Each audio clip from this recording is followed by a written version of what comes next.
With the new Puzzle Maker Pro module, it's easy to create letterbox puzzles.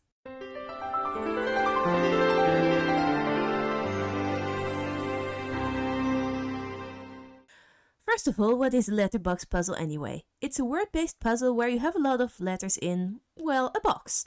As you remove all the duplicate letters, some will remain, showing a single word or short phrase that is the solution. In this case, the solution is duplicate. You can already imagine the first issue when you create the letterbox: duplicate letters. If you have words or phrases with duplicate letters, how will your customers know which ones they can remove and which ones they can't? The answer is simple for this module: it's not possible. So instead you must make sure that whatever solution you use, it only has unique letters.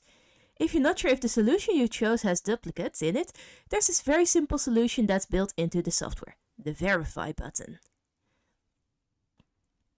It is possible to create multiple puzzles in one go. Just change the quantity over here. And if you have more than one word, you can use the All Words options to make sure they all get used. So hopefully you have a list of words with unique letters ready. If not, find a few words or use the standard words that come with the software as we move on to the next steps of the process. First of all, you can change the amount of rows and columns. It's a standard of 6 rows and 5 columns, meaning you have 30 spaces for letters. This means that if you have a word with an even amount of letters, the rest will get filled in with pairs. If you have an odd amount, it will add another letter to one of the pairs, so you have to remove 3 of that letter. Or if we use this puzzle as an example, you can see there are at least 3 Q's to be found, because there's just not enough letters to fill the puzzle otherwise. So we're going back to slightly smaller. So let's look at the Letters tab.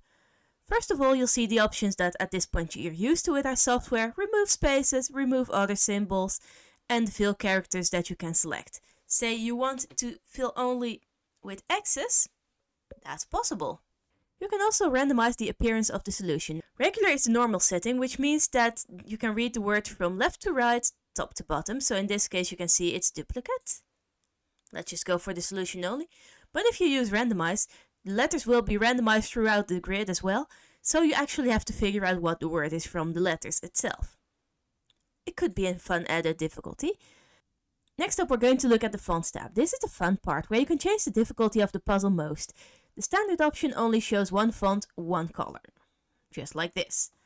But we can do better. You can add up to 3 fonts, you can add bold and italics, and you can add color variations. So let's just add all of those to see what that will look like. And just like that, the puzzle will look a lot more difficult. So let's see how this works.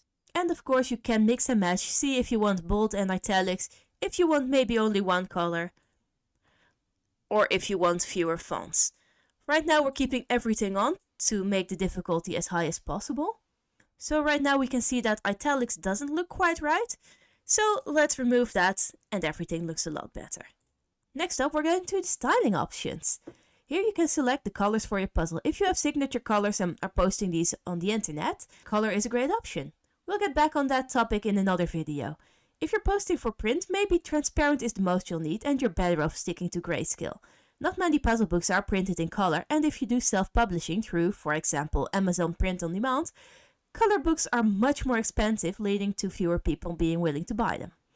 You can also change the line width for the border, and for another fun look, you can even change some padding.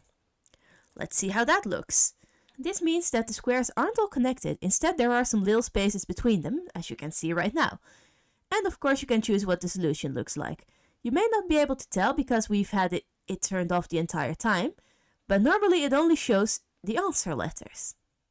It can also replace the empty squares with a certain character, which means the solutions will look like this instead. Finally, there is the Social tab. This adds a lot of new options specifically for printing on the internet. If you're interested in that, link in the description for that video.